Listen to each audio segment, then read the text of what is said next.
Help me reach 3,000 subscribers. Hit like and leave a comment. I really do read them all. The kitchen smells like burnt toast and stale coffee, the kind that lingers in a house too long. I'm at the table, staring at a chipped mug with a faded logo from a 5K we ran back when we still laughed together. Sunlight cuts through the blinds, painting the room like some suburban dream, but it's a facade. Ellen's across from me, her phone a permanent extension of her hand, thumb flicking like she's erasing me from her feed. 12 years married, and I know her moves. That purse of her lips, like she's tasting something sour, means she's about to throw a jab. You didn't take the trash out, she says, eyes locked on her screen, voice flat as a tax form. I lean back, the chair creaking under my weight. Took it out last night. 9 sharp. You were on the couch, watching that chef yell at people. Her smirk's so faint it's almost invisible, but I catch it. Must have been someone else's bins. Ours are still full. She doesn't look up, but it's a test. She saw me drag those cans to the curb, her silhouette in the window as I wrestled the lids shut. I sip my coffee, cold and bitter, letting it sit on my tongue. I'll check later, I say, calm, like I'm talking down a client who thinks he's Frank Lloyd Wright. But I'm clocking it. This isn't a one-off. It's been building. Her little digs, her way of twisting what I know to make me doubt. I run a contracting business, deal with enough nonsense from clients who think they're master builders. I don't need it in my own house. Heading to the site, I say, grabbing my keys from the counter, the metal cool against my palm. Back by 6. She doesn't look up. Don't forget the Petersons' dinner. Try not to show up smelling like a construction site. I pause at the door, hand on the knob, keys jingling. The Petersons are her people, not mine. Another night of her steering the conversation, tossing out barbs about my simple life, while I nod through overpriced Merlot. Noted, I say, voice steady, but my grip tightens. I'm not her prop tonight. Outside, the air's crisp, my truck parked in the driveway, its dented fender catching the morning light. I climb in, start the engine, let the rumble settle my nerves. Through the kitchen window, Ellen's still at the table, phone glowing, probably texting her sister, Lisa, about how I'm slacking again. If I'd known how far this was going to go, I'd have packed a bag right then. But I didn't. I thought I could fix it. The site's a half-built house in the suburbs, all exposed beams and drywall dust, the kind of chaos I can control. My crew's already hammering away, the air thick with sawdust. Mike, my foreman, spots me and jogs over, a rolled-up blueprint in his hand. He's a big guy, ex-Marine, doesn't waste words. Client's changing the layout again, he says, tossing me the blueprint. 3rd time this month. I unroll it, skin the scribbled changes. They're footing the bill for the extra work. Mike grins, but it fades quick. You good, Dan? You look like you ate something off. I laugh, short and sharp, kicking a stray nail into the dirt. Just marriage, man. Same old. He nods, doesn't push. Mike's been divorced twice, knows the drill. Watch your back, he says, half joking, and heads back to the crew, his boots crunching gravel. I dive into work, measuring, cutting, barking at the new guy for missing a stud. The rhythm keeps my head clear. By 5, I'm sweaty, dust in my hair, but I feel solid, like I'm building something that won't collapse. I text Ellen, skipping dinner. Client call ran late. Handle the Petersons. No reply. I don't expect one. When I get home, the house is dark, the driveway empty. She's at the dinner without me. Fine. I crack a beer, the cap hissing as it pops, and sink into the couch, the leather creaking under me. The game's on, volume low. My phone buzzes, Ellen's name on the screen. I let it go to voicemail. No message. Typical. She calls, hangs up, leaves me to wonder what I did wrong. I'm not wondering tonight. If I'd known what she was building up to, I'd have started planning my exit that day. But I didn't. I thought it was just a rough patch, something we'd grit through. Man, was I wrong. Monday night, we're at a bar downtown, all sleek glass and overpriced cocktails with names like Hemingway's Regret. Ellen's in her element, laughing too loud, tossing her hair like she's still the homecoming queen. I'm nursing a bourbon, the ice melting into a puddle, half listening to her boss, Greg, drone about tax codes. He's a decent guy, mid-50s, wears ties that scream midlife crisis, but I'd rather be home with a burger and the game. Ellen's across the table, holding court with her accounting team. She's got that smile, the one that says she's running the show. Then she leans towards Sarah, her coworker who's always got a smirk like she's judging your life choices. Dan's so buried in his little projects, Ellen says, loud enough for the whole table to hear. He barely has time for me. The table chuckles, a nervous ripple. Sarah's smirk widens, her wine glass tilting in her hand. I feel the heat in my neck, but I keep my face blank. Little projects is her code for my business, the one that paid for her Audi and half our mortgage. I set my glass down, the ice clinking sharp. Funny, I say, loud enough to carry. Those little projects keep the lights on. Ellen's smile doesn't budge, but her eyes narrow, a flash of irritation. Oh, Dan, don't be so serious. I'm just saying you're always occupied. Sarah jumps in, voice dripping like honey. Must be tough, Ellen, married to a guy who's glued to his toolbox. I lean forward, elbows on the table, my sleeve brushing a napkin. Toolbox pays for this dinner, Sarah? What's your excuse? Sarah blinks, her smirk faltering. Greg clears his throat, adjusts his tie.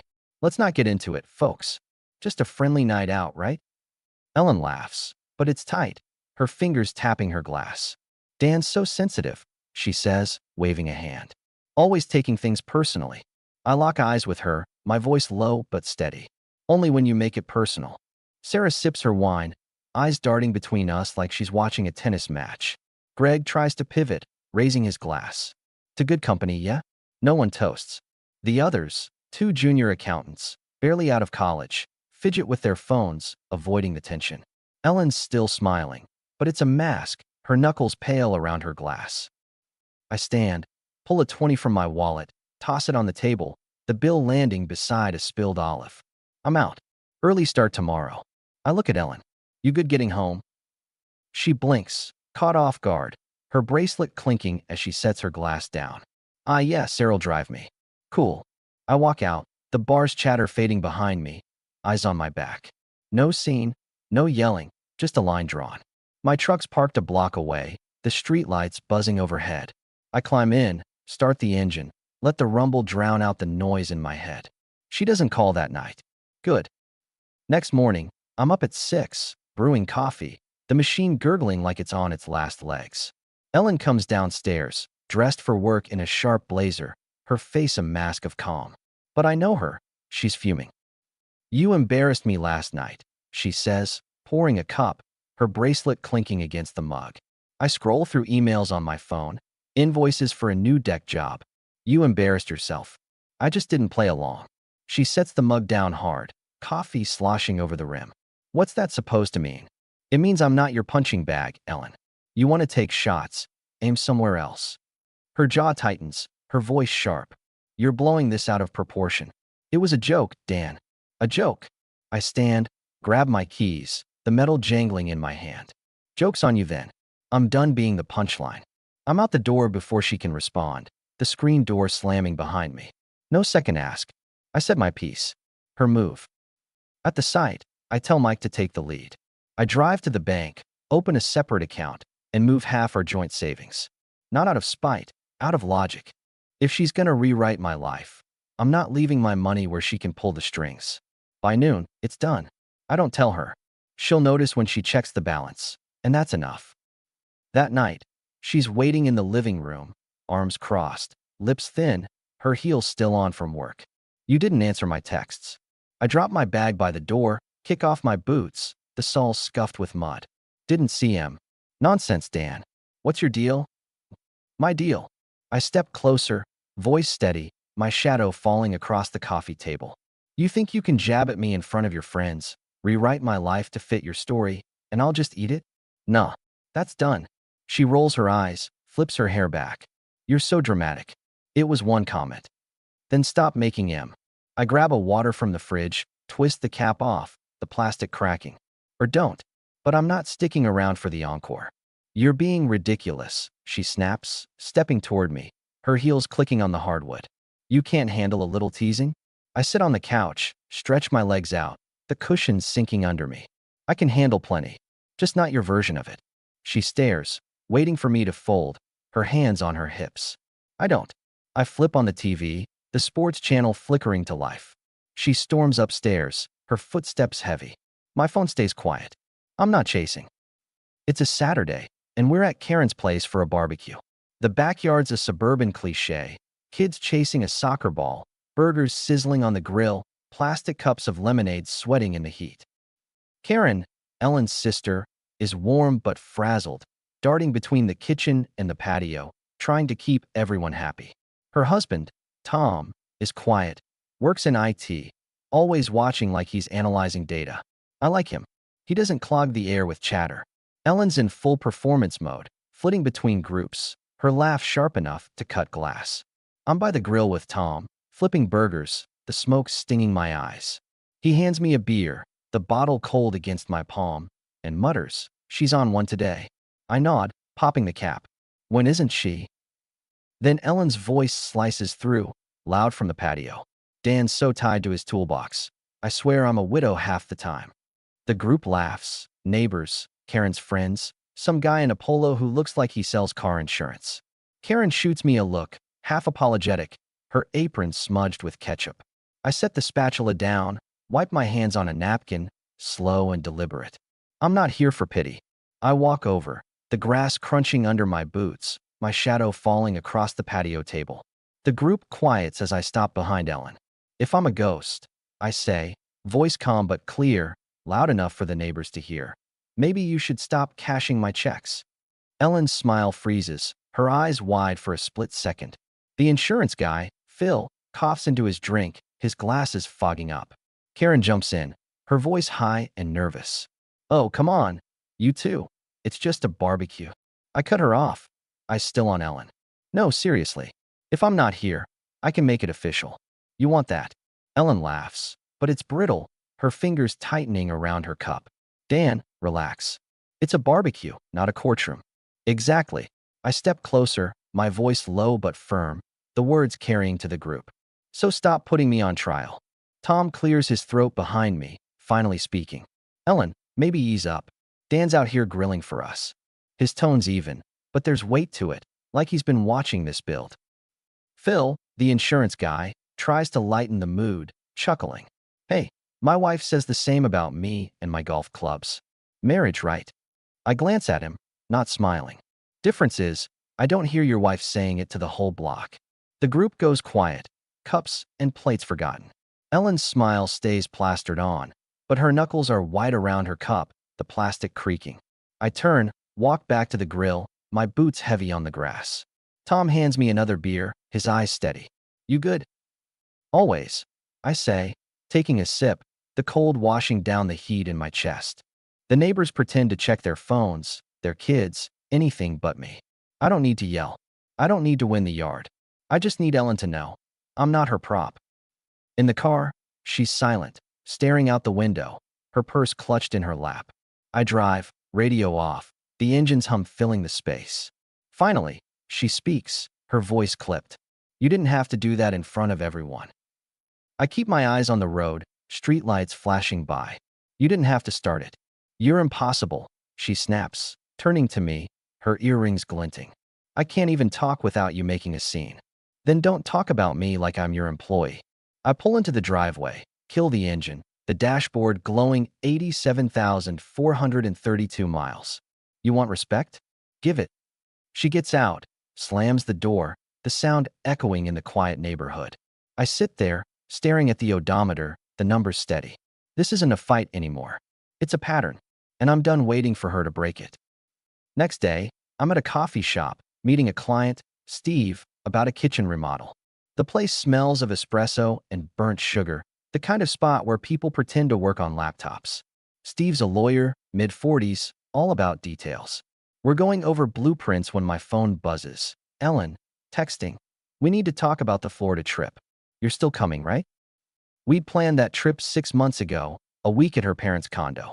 Another chance for her to play director while I nod along. I text back, "Not going. Got a job that week. You enjoy."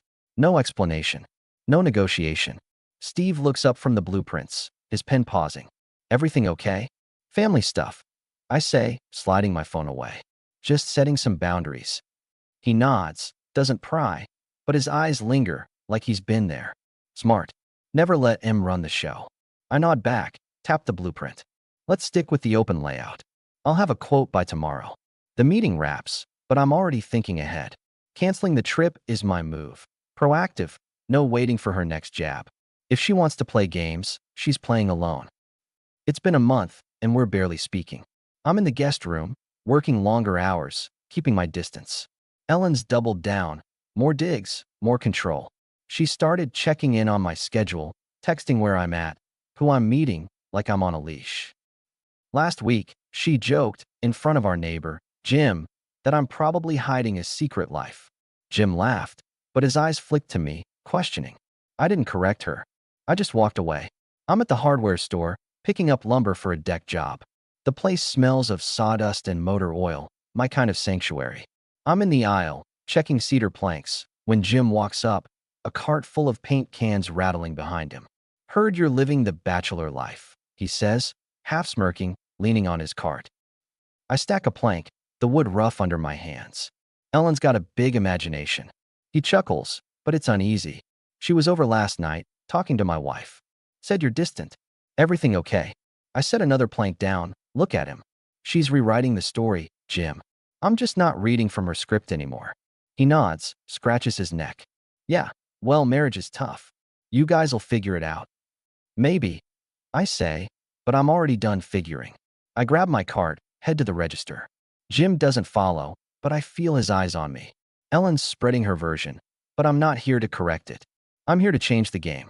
That night, she's in the kitchen, chopping carrots with a vengeance, the knife thwacking the board.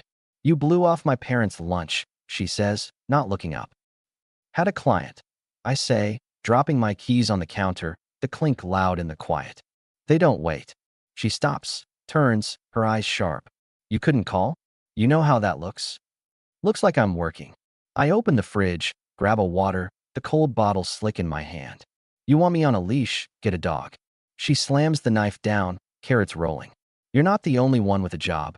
Dan, I'm drowning at work, and you can't even show up for lunch? You didn't ask me to show up. You told me. I twist the cap off, take a sip. There's a difference. She laughs, bitter, her hands on her hips.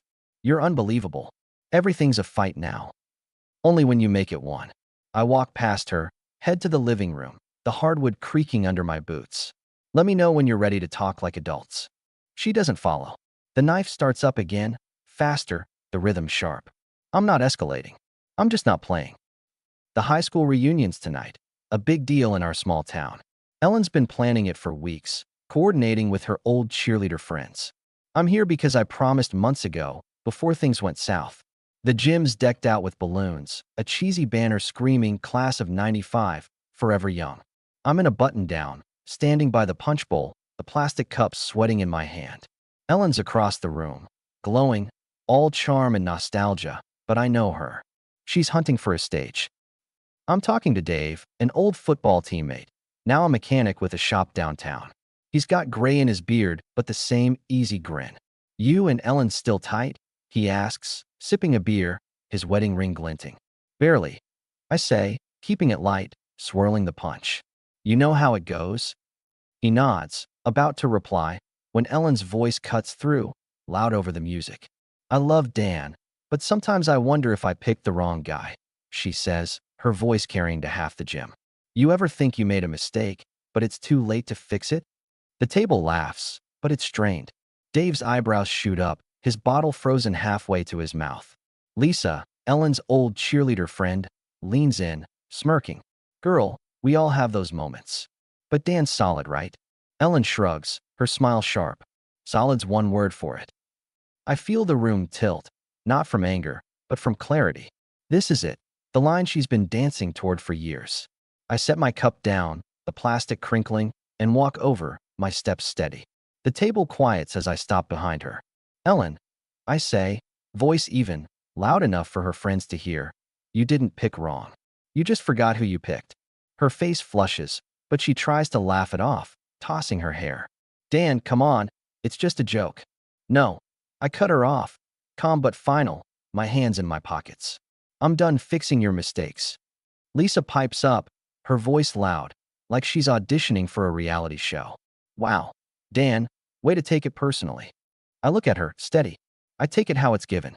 Dave steps up, his beer still in hand, his voice low but firm. Ellen, maybe cool it. Dan's not the one making a scene. Ellen's smile tightens, her eyes darting to the table, then back to me.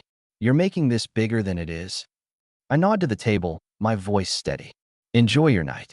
I walk out, past the balloons, past the stairs, into the parking lot. The air's cold, sharp in my lungs. My phone buzzes before I reach my truck. Ellen's name. I don't answer. I climb in, start the engine, let the rumble drown out the noise. I meant what I said. I'm done. She calls every day after that, sometimes twice. I don't pick up. I don't block her either. I'm not petty. But I'm not playing her game. I move my stuff to a furnished apartment across town, a one-bedroom. Nothing fancy, just a bed, a couch, and a view of the park. I text her, I'm out. We'll sort the details later. No reply. Fine. A week later, I'm at a diner with Mike, grabbing lunch between jobs. The place smells of grease and coffee, the counter sticky under my elbows. Mike's tearing into a burger, talking about a client who wants a custom deck by next month. My phone buzzes, Ellen again. I flip it face down, the screen smacking the table. She's still at it. Mike asks, wiping ketchup off his chin, his flannel sleeve brushing the plate. Like a broken record. I say, cutting into my steak, the knife scraping the plate. Thinks she can talk me back. He snorts, shakes his head. You're out, man. That's the play. She had her shot. Yeah. I say, chewing slow. She's not used to losing control. Mike leans back, his chair creaking. Control's all she's got. My second ex was like that, always pulling strings. You cut him, they unravel. I nod, take a sip of water. Already unraveling. He grins, points a fry at me. You're looking better, Dan. Like you dropped 100 pounds of nonsense. Not wrong. I say, but it's more than that. It's like I've been carrying her game for years, and I'm finally free. 3 months later, I'm in my apartment, a coffee mug steaming on the table, the ceramic warm under my fingers. The place is small, hardwood floors, a window overlooking the park, kids playing soccer in the distance, their shouts carrying on the breeze. The divorce papers are in front of me, signed, ready to mail. I didn't fight over the house or the car. I took my tools, my clothes, half the savings. Clean split. No drama. Ellen's calls have slowed to once a week.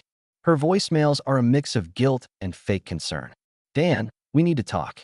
I didn't mean it like that. You're being unreasonable. I don't respond. No second ask. She had her shot. Mike comes by, a six-pack under his arm, his work boots leaving faint dirt marks on the floor. He sets the beers on the counter, pops one open, the hiss loud in the quiet. Place looks good, he says, scanning the bare walls. Minimalist. I laugh, handing him a bottle opener. It's a start. He sinks into the couch, stretches his legs out. Heard from Ellen? Same old. I say, sitting across from him, my beer sweating in my hand. Thinks she can rewrite the ending. He shakes his head, takes a swig. She's out of moves. You did the right thing, man. Clean break. Yeah. I say, leaning back, the couch creaking. Took long enough. He grins, raises his bottle. To new starts. I clink my bottle against his, the glass ringing. To new starts. Karen called once, trying to play mediator. She's struggling, Dan, she said, her voice soft, like she was handling a bomb. I kept it short. She's not struggling. She's just lost her audience. Karen didn't argue, but I heard the pause, like she was torn between her sister and the truth. Tom texted me later, respect, man. You did what you had to. I didn't need his approval, but it landed right. The reunion was the end, but it wasn't the start. It was every dig, every smirk, every time she rewrote my life to make her shine brighter. I gave her 12 years my best shot. She didn't want a partner. She wanted a prop. And I'm nobody's prop. I stand, grab the papers, head to the mailbox, the envelope heavy in my hand. The sun's setting, shadows stretching across the street. Kids' laughter carries from the park, sharp and alive. I drop the envelope in, the lid clanging shut. No looking back.